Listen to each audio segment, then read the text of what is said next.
alunos, tudo bem com vocês? Espero que todos estejam bem.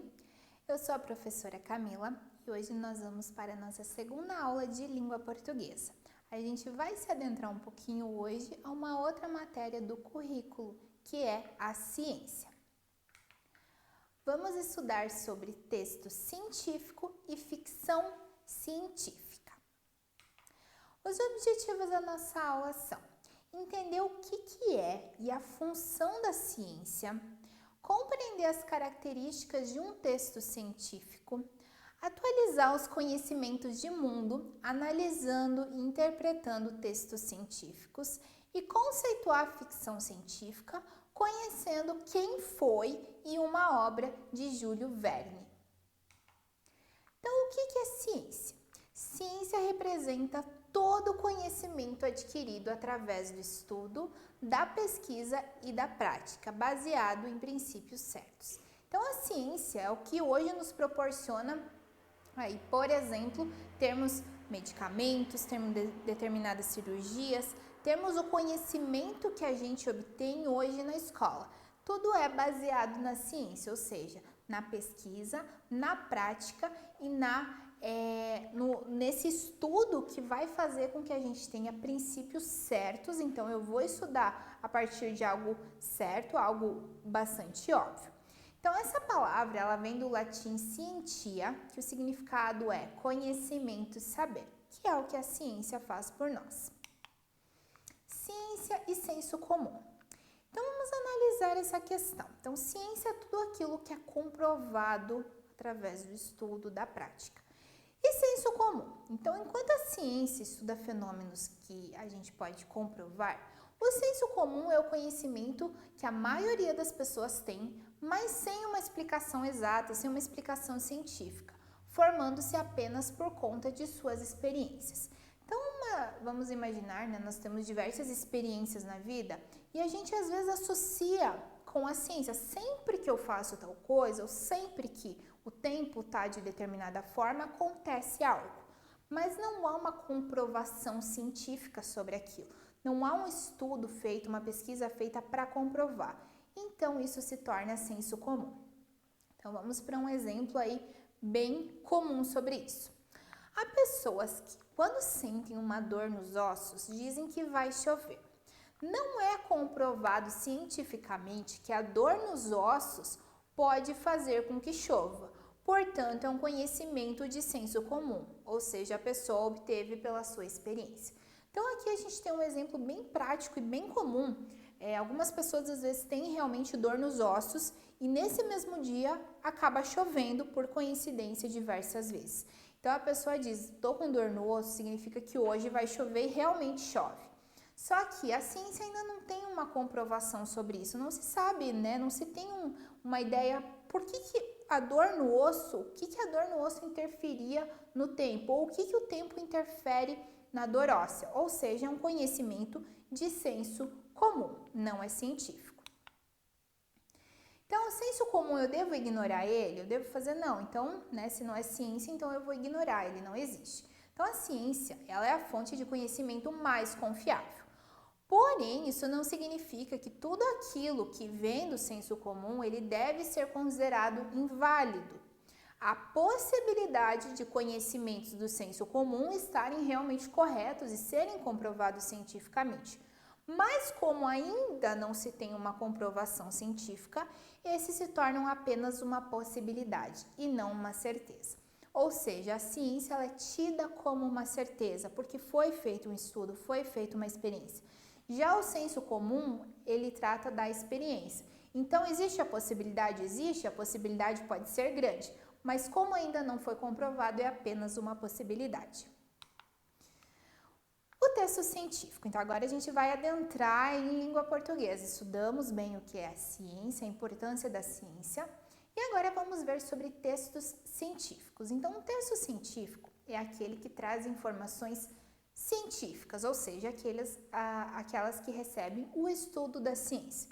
Então, o estudo, a ciência, ela realiza estudos e a partir disso, esses conhecimentos obtidos, através aí da prática, da pesquisa, são lançados, boa parte deles, para que a população tenha conhecimento sobre tal. Hoje a gente, por exemplo, né, quando você às vezes se sente um pouquinho doente, você joga lá na internet os teus sintomas e daí você vê ali diversos nomes de doenças, enfim. Isso tudo é um conhecimento científico, é algo adquirido, o qual você pode se basear, mas não ter totalmente. Por quê? Porque quando você fica doente, o ideal, né, se os sintomas persistem, é você realmente ir ao médico. Então, agora você vai fazer a leitura de um texto científico sobre o telescópio Hubble. Talvez pode ocorrer aí de algumas palavrinhas você não compreender o que são, porque são palavrinhas um pouquinho mais complexas. Mas, por conta disso, nós vamos fazer a leitura um pouquinho delas. Eu vou até pedir para vocês darem uma pausa no vídeo para fazer a anotação no caderno e para durante o texto a ideia estar bastante clara. Então, o primeiro é a atmosfera terrestre. Então, a atmosfera é essa camada de ar que cobre o planeta Terra. Nebulosa é uma nuvem de poeira e de gases. Galáxia é um aglomerado de estrelas, de planetas, de cometas. Então, é um aglomerado de vários corpos celestes em uma coisa só, tá? Nós temos diversas galáxias no nosso universo. A galáxia que a gente vive, né, que está o planeta Terra, o Sistema Solar, é a Via Láctea. A teoria do Big Bang. Então, são feitos diversos estudos para tentar comprovar como o universo surgiu, qual é o início dele. E a teoria do Big Bang é a mais aceita sobre o surgimento do universo. Então, ela explica que uma minúscula bola de fogo explodiu, gerando os corpos celestes e o espaço. A luz infravermelha. A luz infravermelha é a luz visualizada pelos olhos humanos com muito calor, por exemplo, a luz do sol. Quando a gente observa, né, a gente não consegue observar o sol por quase mais do que um segundo, muito menos que um segundo, justamente porque é uma luz infravermelha. É uma luz extremamente forte para a nossa vista.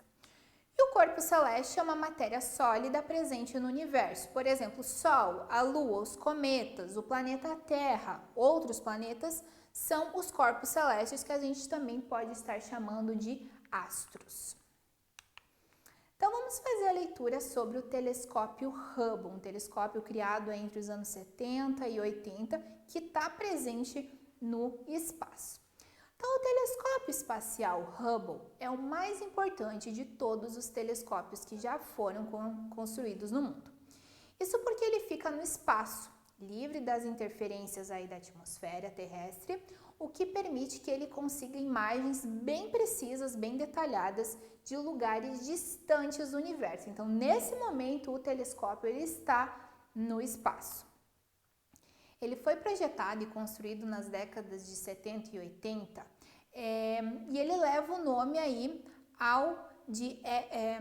o nome de quem conseguiu lançar ele, que foi Edwin Powell Hubble, que foi o primeiro a conseguir comprovar que até então as chamadas nebulosas eram, na verdade, galáxias independentes, galáxias distantes, e assim como a nossa Via Láctea. Foi ele também o primeiro a notar que as galáxias estão se afastando, dando subsídios para a teoria do Big Bang. O telescópio Hubble ele foi lançado em 1990 e equipado com lentes que podem detectar tanto a luz visível, a luz que a gente consegue visualizar, quanto a luz infravermelha. E o seu principal elemento óptico é um espelho. No início da sua jornada, orbitando o planeta Terra a uma altura de cerca de 600 km da superfície, o Hubble apresentou um defeito em seu espelho principal, que estava com uma certa deformação minúscula, mas o suficiente para prejudicar as imagens. Para consertar isso, foi elaborado uma missão espacial que ocorreu em 1993, exclusivamente para instalar lentes corretivas no Hubble. O Hubble não é o maior telescópio do mundo, mas mesmo assim é o que consegue as melhores imagens e informações das galáxias e outros corpos celestes, principalmente os que estão distantes, além do nosso sistema solar. Então, aqui nós temos um exemplo de texto científico. A gente está trazendo aí sobre um telescópio, que ele vai estar captando imagens sobre diversos corpos celestes presentes no espaço. Então, aqui ele citou sobre um problema que ele teve em um espelho dele, que foi corrigido porque estava prejudicando essas imagens. Pessoal, agora a gente vai fazer a leitura de um segundo texto científico. Agora a gente vai estar trabalhando sobre um animal que é a tartaruga amarela. Então vamos lá. A tartaruga amarela é uma espécie de tartaruga marinha comum nos oceanos de todo o mundo, mas se encontra ameaçada de extinção. As medidas de uma tartaruga amarela têm em média 90 centímetros de comprimento quando totalmente crescida, embora os indivíduos maiores, de até 270 centímetros, foram descobertos. Uma tartaruga cabeçuda, já adulta, pesa aproximadamente 135 quilos, com as maiores exemplares pesando mais de 454 quilos. A cor da pele varia do amarelo ao marrom. A casca normalmente é marrom avermelhada. Não há diferenças externas em sexo antes da tartaruga se tornar um adulto. A diferença mais óbvia é que os machos adultos possuem caudas mais grossas e mais longas do que as fêmeas. Então aqui a gente tem um exemplo bem simples, mais um exemplo bem simples sobre texto científico. Então aqui está falando sobre uma espécie determinada de tartaruga, que é a tartaruga amarela. Notem que nós temos aí a comprovação, porque nós temos diversos detalhes acerca de medidas, acerca de peso. Aqui está falando também a cor da pele e no final está explicando a questão para identificar macho e fêmea, como que faz. Então, o macho ele tem caudas mais grossas e mais longas em relação às fêmeas. Agora, pessoal, nós vamos compreender o que é ficção científica. Então, vimos aí o que é texto científico, comprovado pela ciência, um texto exato de realmente fatos, de coisas reais. A ficção científica também vai estar envolvendo a ciência, mas agora nós temos ficção. O que é ficção? Aquilo que não é real, tá? Então, por exemplo, contos de fadas são fictícios, tá? Porque eu não estou trazendo a realidade. Eu posso misturar com a realidade, mas vai ter acontecimentos ali que não são reais. Então, a ficção científica é um texto que mistura ciência e imaginação. Ela surgiu da imaginação de pessoas, a gente pode dizer bem criativas, em criar situações que não existem, mas envolvendo a ciência. É um gênero bem interessante. Então, nós vamos trabalhar sobre o Júlio Verne. Então, o Júlio Verne, né, ele nasceu em 1828 e faleceu em 1905, foi um escritor francês e ele foi quem inventou, né, primeiro que fez um texto, né, uma história de ficção científica, ou seja, misturou ciência com ficção.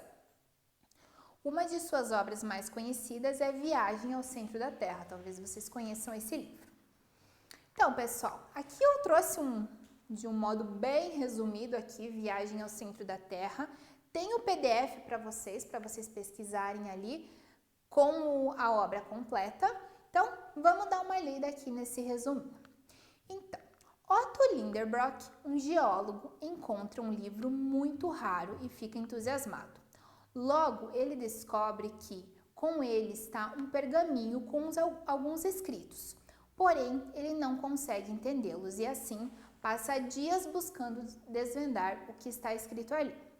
Quando então o seu sobrinho Axel desvenda o mistério, mas fica com receio de contar para o seu tio, pois se tratava de uma viagem ao centro da Terra.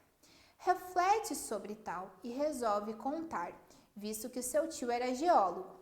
Ao contar, Lindenbrock teve a reação esperada, arrumou as malas e partiu para o local determinado, um vulcão inativo localizado na Islândia. Chegando lá, contrataram um guia de nome Hans, que os levou até o local.